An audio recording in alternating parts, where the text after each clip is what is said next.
kaya? Bakit ka ba naghihintay? Nahimukin pa, pilitin ka ng tadhana. Alam mo na kung bakit nagkakaganyan. Lumulutang, nasasayang ang buhay mo at ang ibinubulong ng iyong puso. Natutulog ba ang Diyos?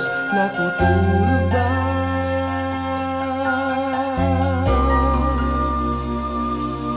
At ikaw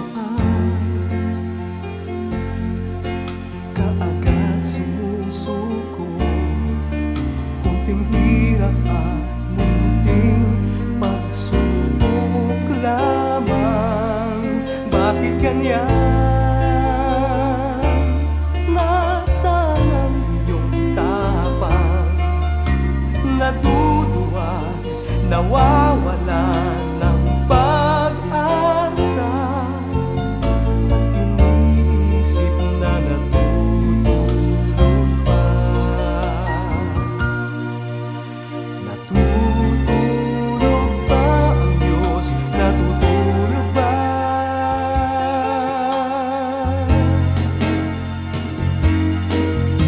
Sikapin mong, pilitin mong tibayan ang iyong puso, dahil ikaw ang huhubog sa iyong bukas.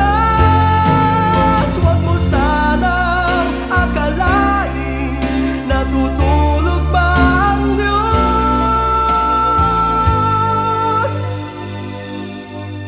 Ang buhay mo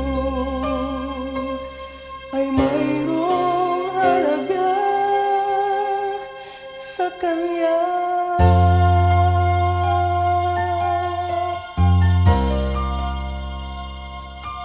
Dapat nga ba